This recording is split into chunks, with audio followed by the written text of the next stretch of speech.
to the growing international pressure on Israel to protect Palestinian civilians in their war on Hamas.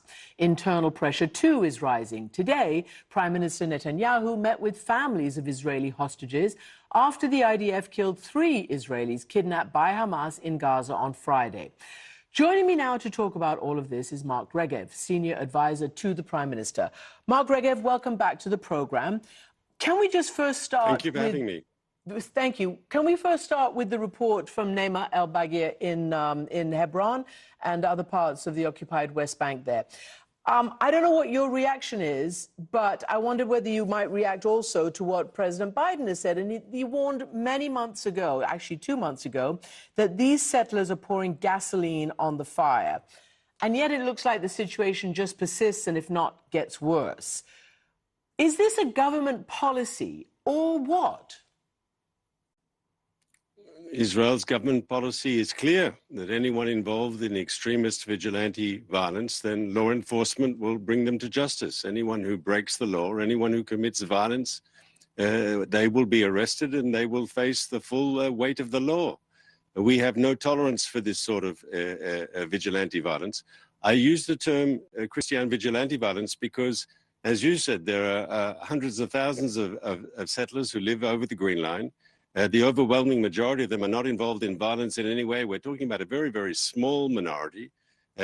And we, as I said, our policy, and it's agreed, the settler leadership agrees with us. We can't allow these people to take the law into their hands and commit violence. That's unacceptable. And yet, as we saw in the report, you know, government minister, Mr. Smotrich, and the others have increased gun permits and gun availability to them. They exist and appear to operate alongside, in some cases, IDF soldiers. And it does look like it's getting worse, to the point that, you know, as we just reported, US, France, you know, Britain, other countries are getting very anxious about this and are slapping sanctions and travel bans on these extremists. So you say it's unacceptable. Let's take you at your word. But what is the accountability? I mean, these people are recognizable. We've filmed them. So I've been in meetings when these issues have come up with, you know, with foreign interlocutors, and I can tell you the numbers show clearly that we're actually being successful, that the level of this sort of vigilante violence is going down, and we are defeating this, and that's a good thing. But if one wants to discuss violence on the West Bank, it's not even a two-way street. The overwhelming majority of the violence is, of course, Palestinians against Jews. We saw that recently there was the terrible attack in Jerusalem where 3 people were shot dead at a bus stop just going to work on a weekday morning. Most of the violence is, unfortunately, Palestinian on Jew, not the other way around.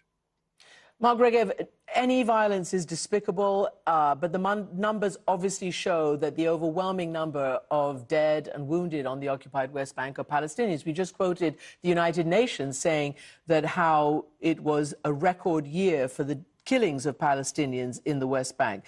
But let me move on, because... Yes, but can I respond to that, please, Christiane? I want to respond to that because those people are fundamentally terrorists.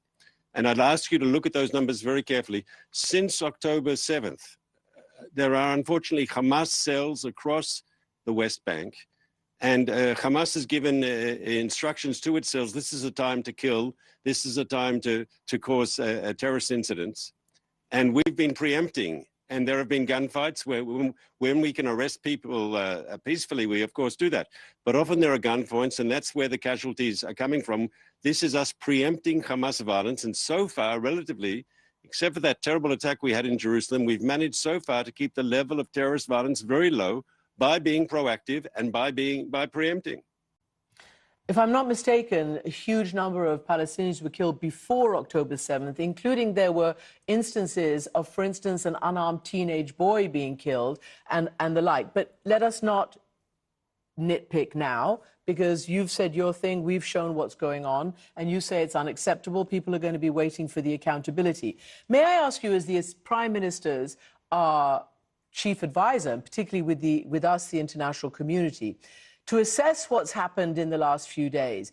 I mean, it looks like there's a huge amount of pressure mounting on the Prime Minister. Internally, people are very upset, getting more and more upset, your own people, about the hostages, particularly about what happened in a, I guess you can call it a friendly fire incident on Friday. The Prime Minister apparently is meeting with hostage families today at the Defense Ministry, where there have been protests about this.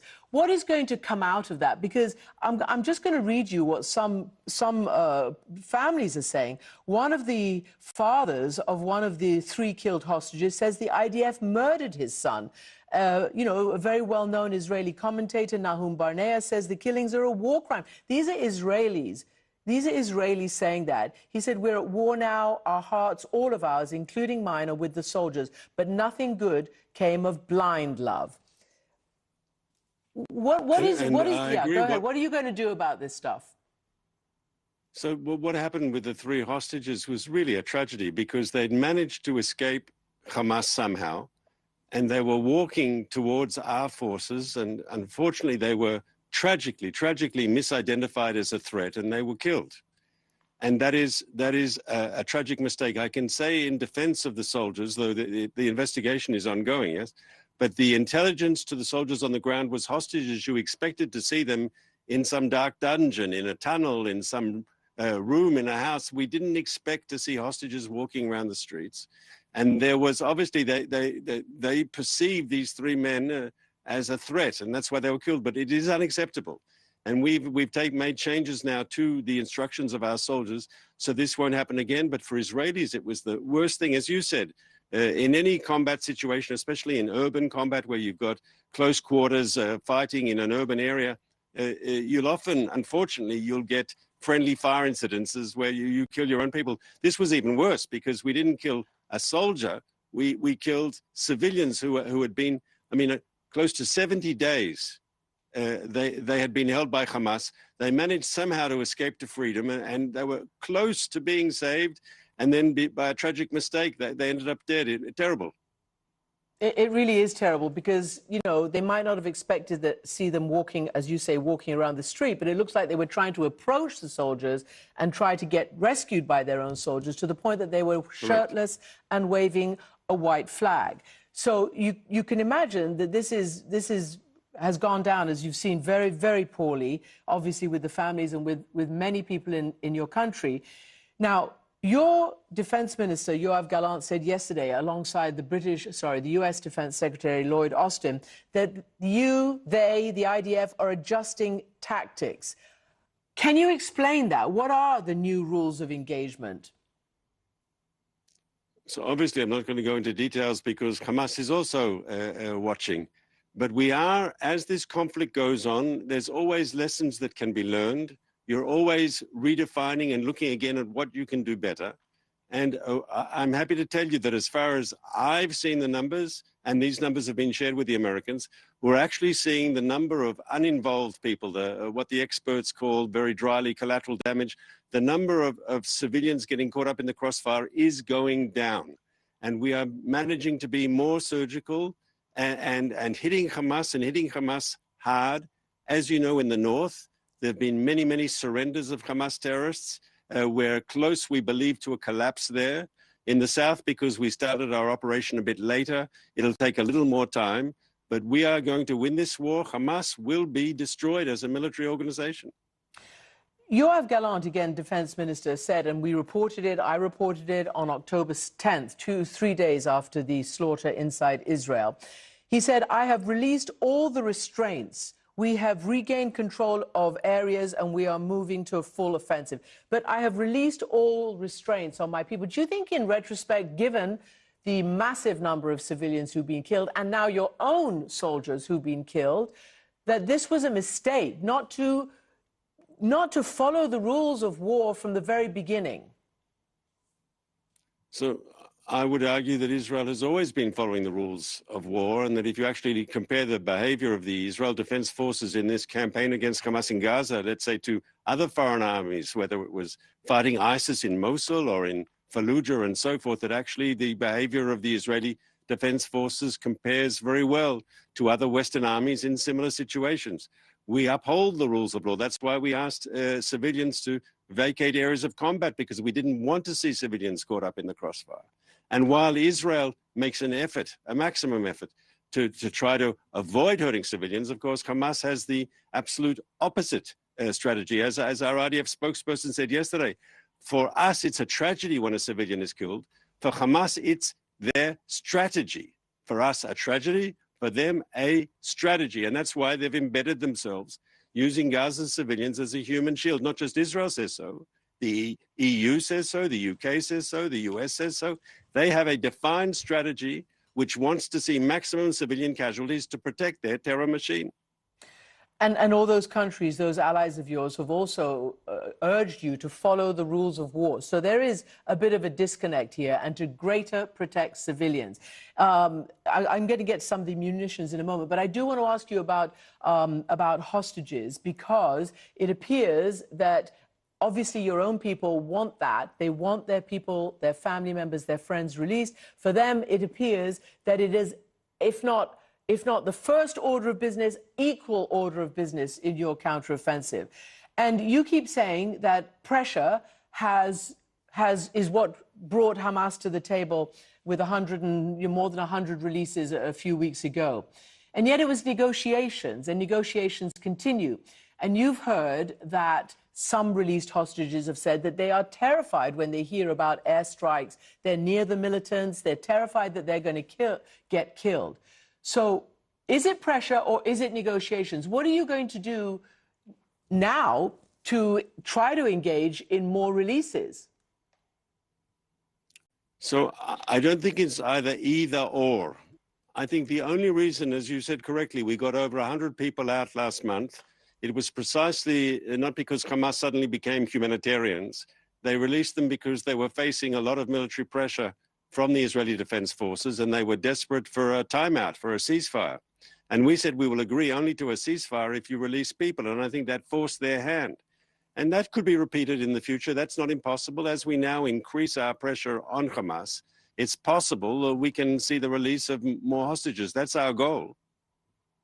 Mark, can I ask you a little bit about, as everybody calls it, the day after, in those air quotes? What is your plan for post-war? It appears that there's a major split between what your government and what the United States and other allies are suggesting. And we've heard that many times from the United States that they want to see a political solution. They insist on the two-state solution, that they want to see a reformed, revitalized Palestinian Authority try to rebuild and re-control or re-govern Gaza. But from your end, exactly the opposite seems to be coming, at least from Prime Minister Netanyahu. He doesn't want to see that. So where are you all headed? What is going to happen? Are you going to reoccupy it, despite what your allies say? So initially, we're obviously going to have security control in Gaza. But we've said openly we don't want to reoccupy. We don't want to see a permanent Israeli presence there. On the contrary. But we have two major goals. After Hamas is defeated, we want to see a demilitarized and de-radicalized Gaza Strip. And ultimately, getting rid of Hamas is obviously good for Israelis, because we've got this terrorist enclave on our southern border, and our people live in fear of terrorists crossing the frontier and murdering their children, yes? But it's also good for the people of Gaza. You've been covering this story more than most. For 16 years, Hamas has been ruling the Gaza Strip. What have they bought the Gazans? What positive things have they bought the Gazans? I can only think of bloodshed, misery, and of course, poverty. And yet, most people believe that for the sake of Israelis and Palestinians, that it will only be a political solution and not a reoccupation, or as you say, in the words you use, a demilitarized security zone, which amounts to what people fear is another occupation. And if you note, Secretary Lloyd Austin has warned that, for instance, and this is in the conduct of the war, with the huge civilian casualty toll, that your aim for your tactics right now could lead to an eventual strategic defeat. So you've sort of, I'm sorry to say, we've seen this pattern before: problems in Gaza, Israeli counteroffensive, truces, and on it goes. without any political solution. This is the worst there is, surely, where the pedal hits the metal here. So I would argue, and we sincerely believe, that in defeating Hamas, we open the opportunity for political solutions that are impossible today. Because Hamas, as you know, is the most violent enemy of peace. And if their path is discredited, I'll give an example. People say, well, by defeating Hamas and all the destruction that's involved in that, you're going to create a new generation of extremists. And we believe the contrary is true. If Hamas wins, if Hamas somehow stays in power after the terrible October 7th massacres, that's a victory for them. That energizes Islamist extremism, not just in Gaza, but across the region and beyond. But if Israel resoundingly defeats Hamas, as I believe we will, if it's clear that Hamas's path of radicalism and brutal terrorism and violence, if that is seen to be a losing strategy, if that is a dead end, that's a victory against that sort of terrorism also everywhere. And I believe when we do win this war, and we will, and Hamas will be discredited, and the people of Gaza will be able to express their pent-up anger for Hamas for starting this war in the first place and bringing all this destruction upon them, I really believe there'll be room for arrangements that can be far superior than what we've had up until now. Except that your prime minister says he doesn't want Hamas and he doesn't want Fatah either, the group that's actually recognized Israel as the PLO, the Palestinian Authority on the West Bank. They're being discredited and weakened as well. Internally, yes, but also by you as well. He doesn't want them either. So what is the political plan? Well, it's not just Israel that has problems with the Palestinian Authority. I mean, you quoted before the Americans who talk about a revamped and revitalized Palestinian Authority. Yeah, but they still want them. They're still the only option right now. But can I just say two things? It's I think close to 74 days since the October 7th massacre, and as you know, the Fatah leadership, the PA leadership on the West Bank has still refused to condemn the beheadings, the burning of people alive, the rapes, the violence, and even the official PA Ministry of Foreign Affairs, what was it, 3 weeks ago, puts out a letter on its official stationery. This is the foreign ministry of the PA, saying that the killings at the music festival where Hamas fighters machine gunned the young music revelers there, that was actually, they said, done by Israeli helicopters. This sort of, it's almost obscene conspiracy theory material that's put out by the PA. And yet I would on ask this you, program, if the PA can't demilitarize... Mark, on this program, I have had PA condemn the death of civilians and the killing of civilians and admit that that is not at all They won't specifically condemn Hamas. They won't condemn Hamas's violence. They won't do that specifically. And on the contrary, they will justify it. And I think the Palestinian Prime Minister just said the other day that Hamas is part of the Palestinian family. If they were part of my family, I'd be embarrassed. Yeah, so I think many people believe, and that's... Anyway, we're going to run out of time, but many people believe that they won't be destroyed, as you say, and that they might have... Some political situation is going to have to come out of this. But anyway, we've tried to explore it. We'll come back to it. Mark Regev, thank you very much indeed. Now...